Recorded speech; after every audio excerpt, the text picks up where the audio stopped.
Okay, the news there.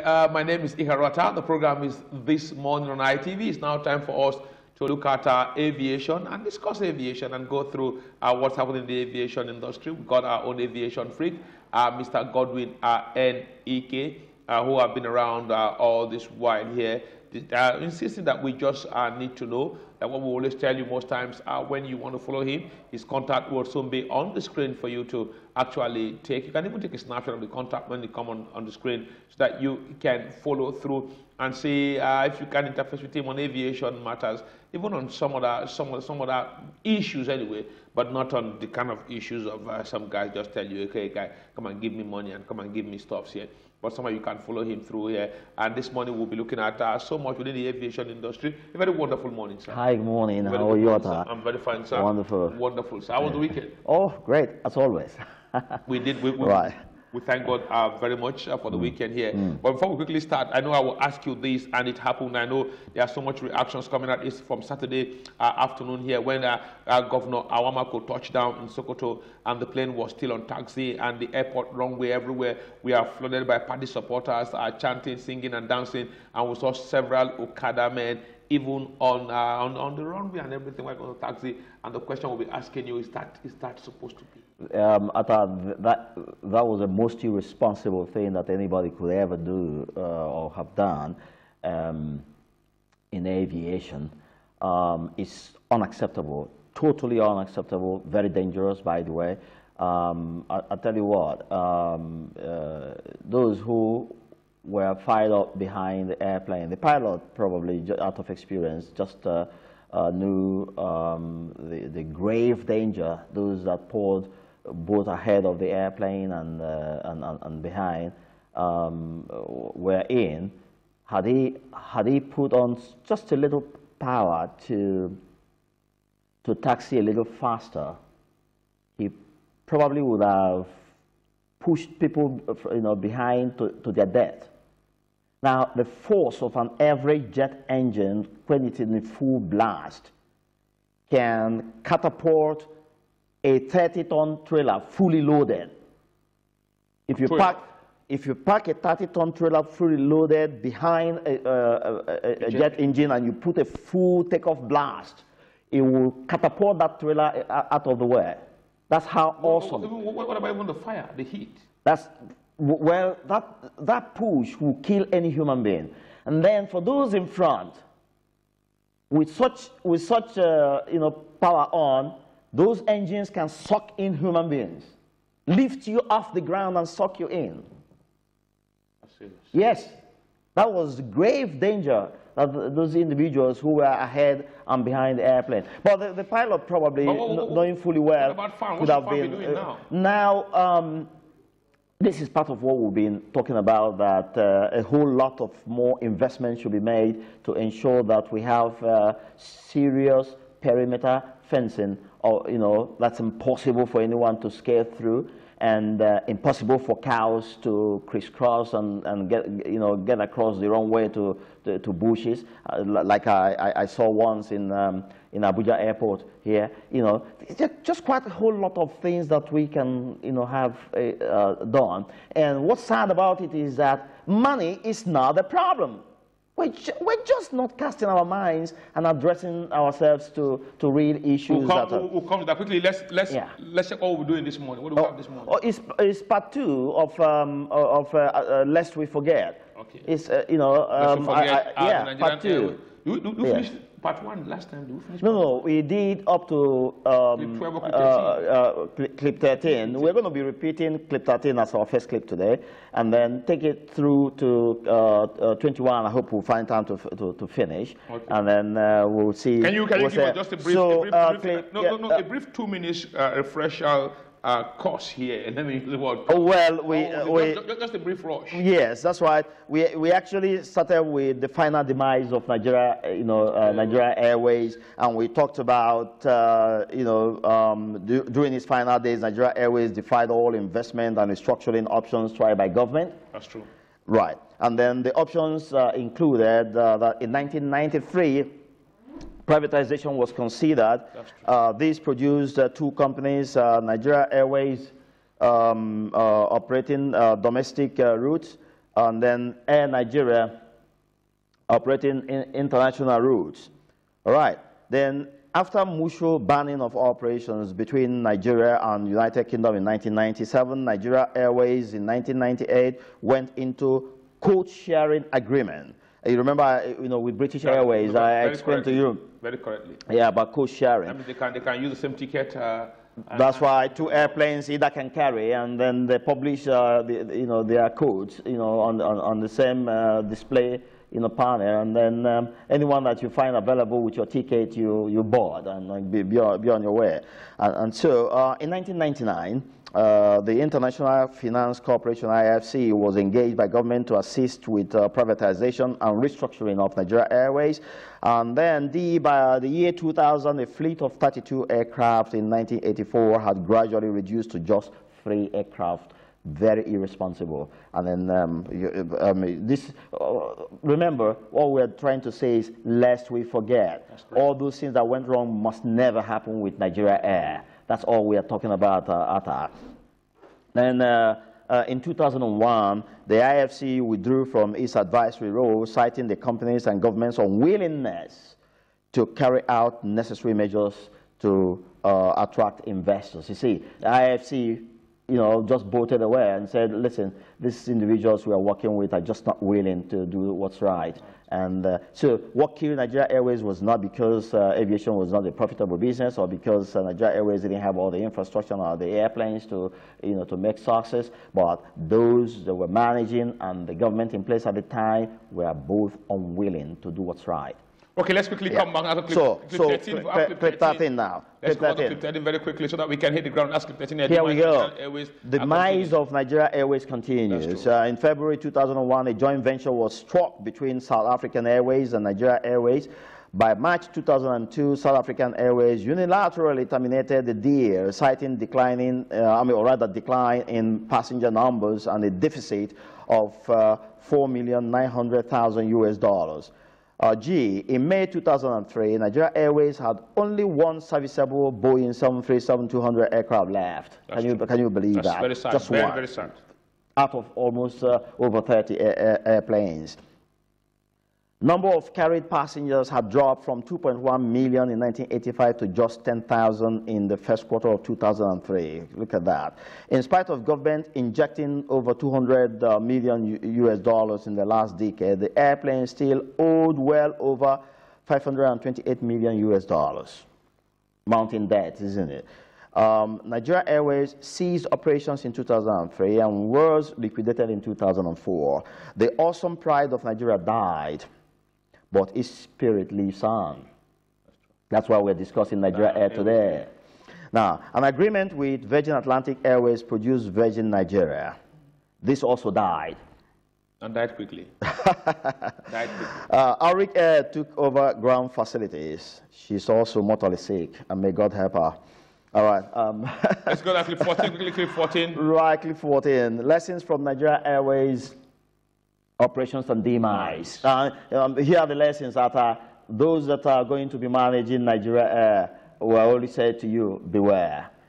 Now, Nigeria Airways operations and demise slam on our faces the hard fact that the challenges in our aviation sector are not as a result of making wrong choices with our business models, as every model in the books was tried at one point or the other. Clearly, as a people, we have big issues with attitude towards public assets. That's true. It's no man's business. That's correct. What government's properties belongs to nobody, so you can't even just destroy it. That's correct. Very horrible way to think. Lawlessness in high and low places is not helping either. Neither is our slow law enforcement process helping. That's true. It is therefore not likely that trying one of the old models at this time will make any positive difference. Not much has really changed in the attitude we had decades ago and now. Now I'm expressing my opinion, all right? A completely new thinking and new attitude are required if serious-minded and sincere investors must be attracted. We shall, in the next page, take a look at how Emirates Airlines started with just 2 borrowed aircraft.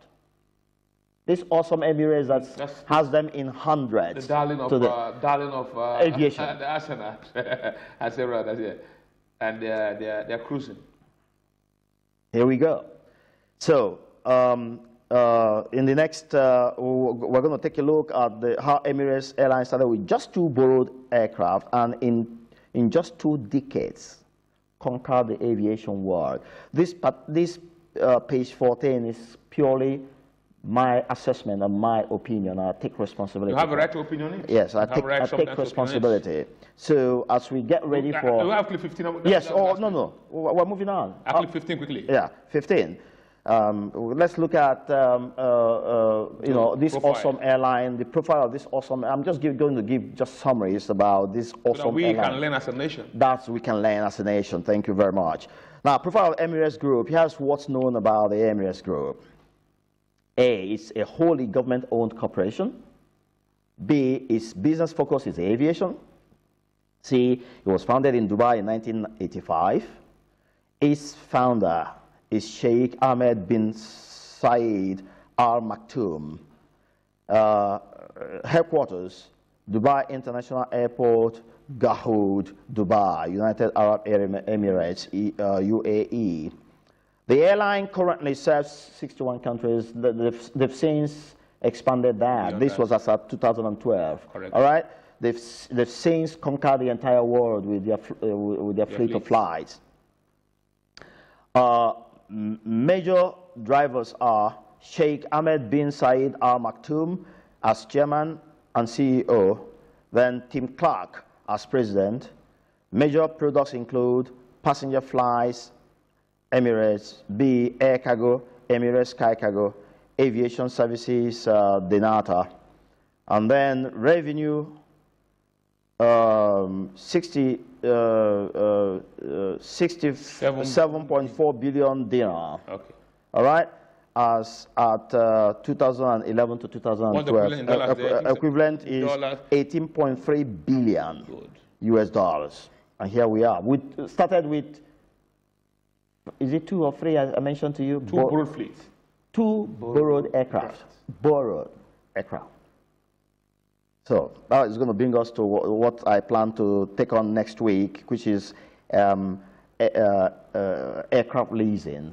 We're going to look at it. It's awesome. Okay, let's quickly go now. Operating income as at 2011-2012 is around 2.6 billion. This is approximately 707.945 million US dollars. Profit, net profit. Huge profit. Huge profit. Net income as at 2011-2012, 2.3 billion dinar. That is usually fondly known as AED.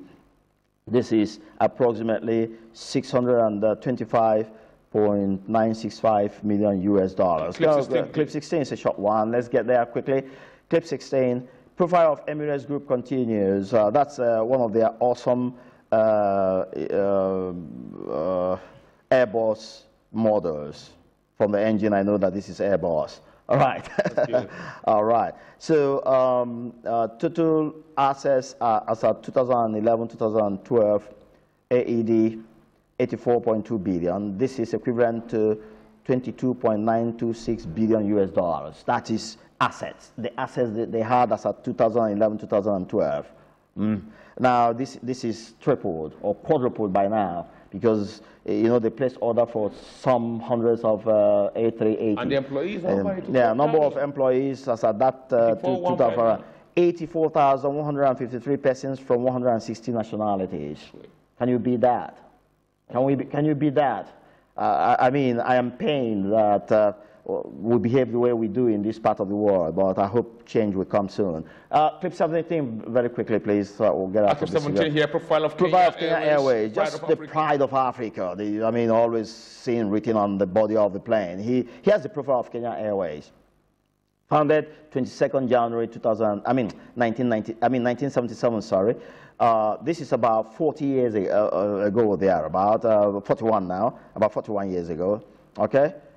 Commenced operations 4th February 1977. Operating hub, Jomo Kenyatta International Airport. Subsidiaries, African Cargo Handling Limited, 100%. Jumbo Jet, 100%. Kenya Air Freight Handling Limited, 51%. That is to say, the government of Kenya is in partnership with some other organization, on that particular air freight handling stuff. Okay. Now, headquarters, Embakasi, Nairobi, Kenya. Fleet size, 34 aircraft. Destination, 62. Company slogan, the pride of Africa. The drivers, Dennis Awori, chairman, and Sebastian Mikos as MD and CEO. Let's continue with the pride of Africa in clip 18. Revenue is 116.158 billion Kenyan shillings. All right, always usually known as KSH, that's Kenyan shillings.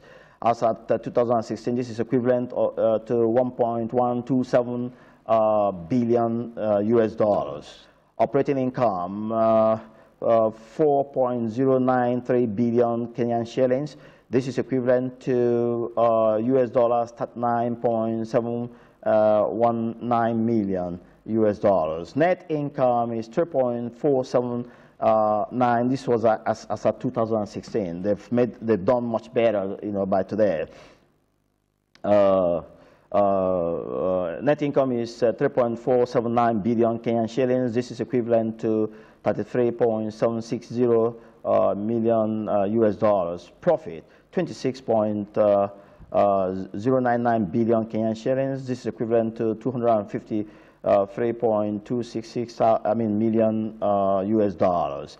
Total assets, 158.415 billion Kenyan shillings, equivalent to 1.537 billion. This is an African nation, by the way, much smaller than Nigeria. Let's see what I've been able to. I just chose a few successful ones to show that we can make success of aviation business. If all these other ones are making successes, I haven't even talked about British Airways and the rest of all the awesome airlines, because we always say, oh, these are developed and advanced nations. That's why I'm taking those that we are once like us. Were behind us. Were behind us. We refused to move, and then they overtook us. Number of employees, 3,986 persons. Now, let's get to clip 19 very quickly. Is it there?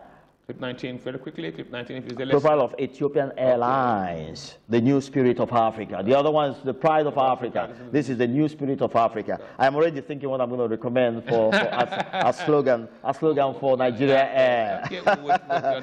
Here we go. Here's the profile of Ethiopian Airlines.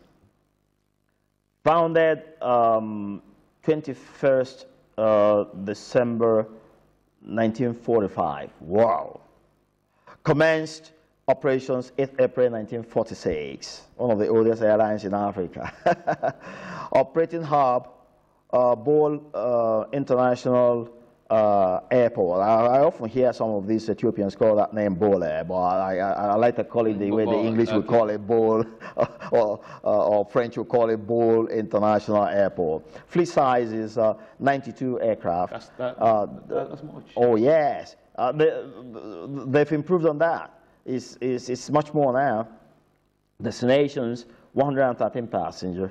For the passenger, that's 113 destinations for passenger business. That's what I mean. 35. Yes, and for cargo destinations, 35 nations of the world.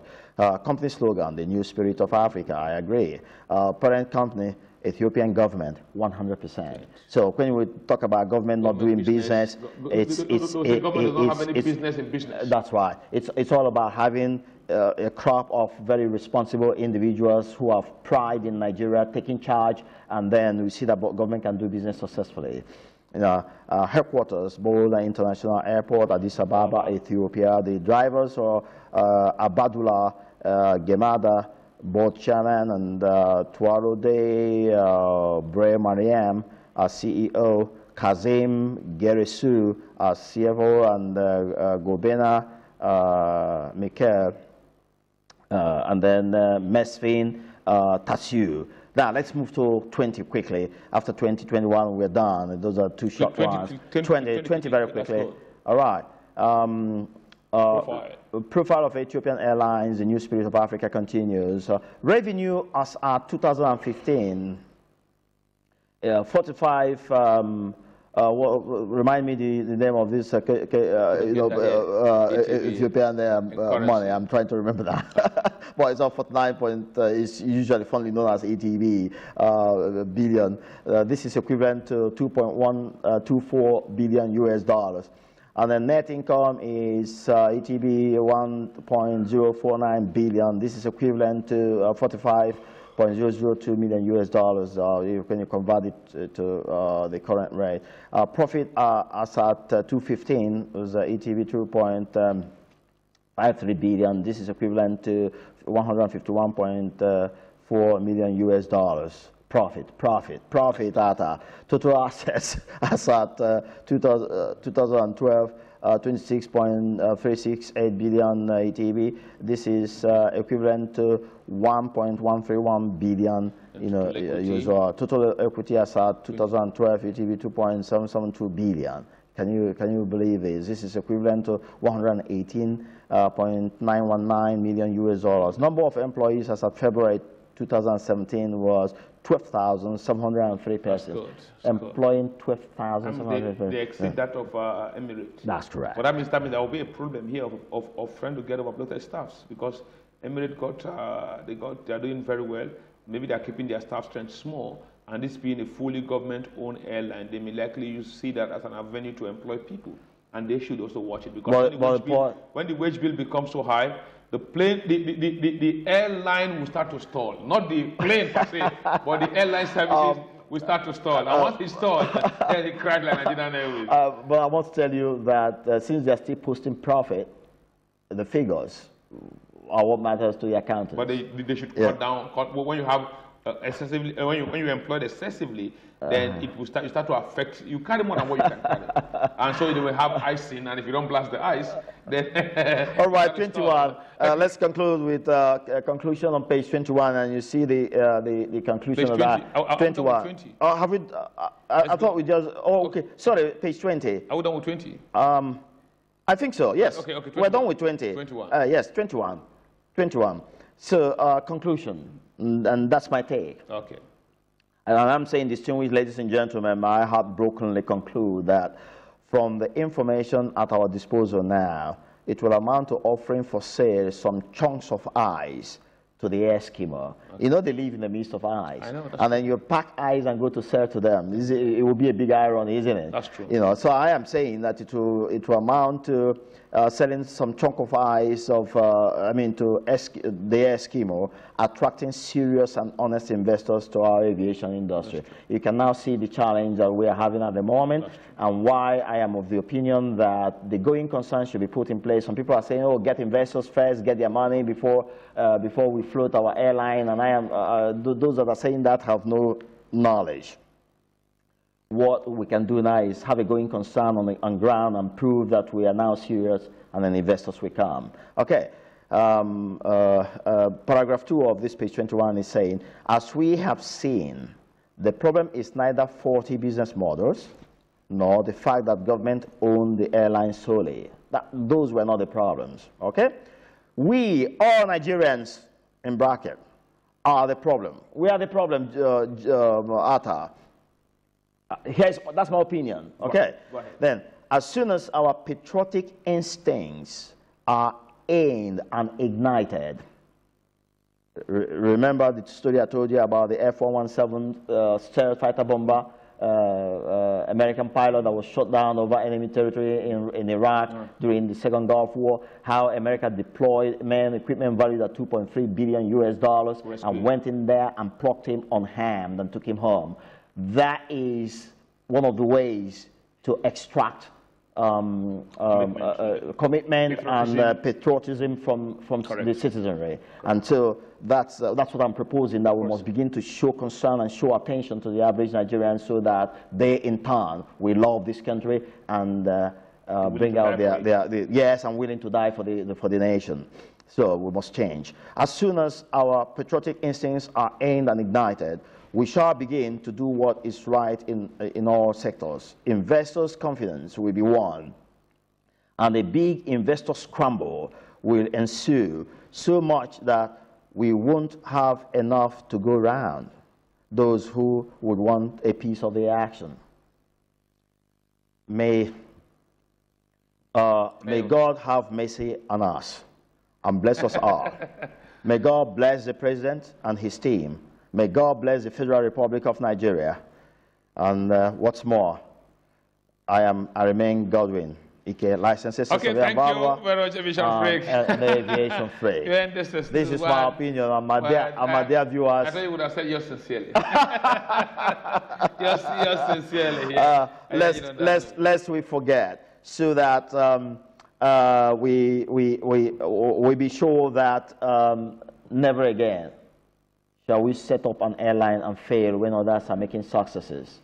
Okay, thank you very much for coming, Mr. Godwin NK. We wish you all the very best. We hope that we will learn from this and learn very quickly. We hope we'll learn from this, and if we follow through, let's hope we'll learn seriously. When it comes to knowledge, it means you need to apply theoretical analysis such as this into solving real-life problems. We've gotten all the history. You've taken time to explain to us here. Mr. Hadi, Sirika, the guys in FAN, the guys across, and say, please and please, let's start to do something for the country. We cannot just sit down and talk about the Asian tigers that we are once behind us, or we are once together, and this day the Malaysians of this world, even small Singapore are all gone, and we are just dangling behind and calling them advanced country while we sit down here and we are described based on the amount of slums we keep and the shanties we have around us.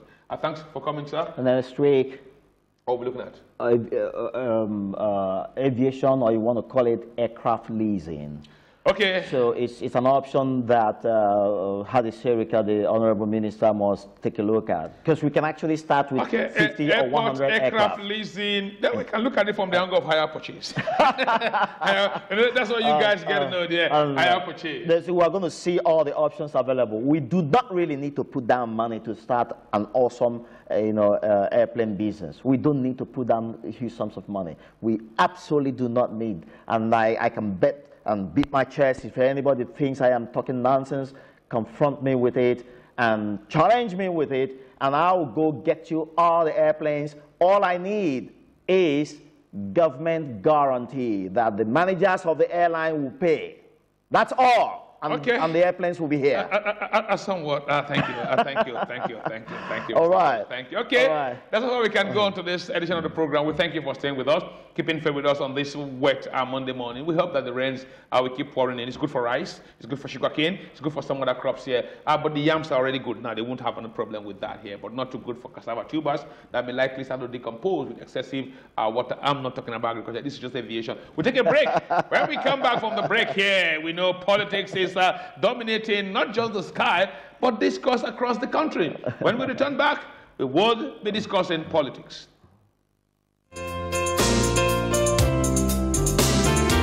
As you wake up in the morning, the first thing in the mind is knowing what is going on around you. Follow and get an up-to-date analysis on issues on governance, politics, economy, among many other current and burning issues in both local and foreign scenes. The parliamentary intra-party opposition to the APC. Well, you know the intrigues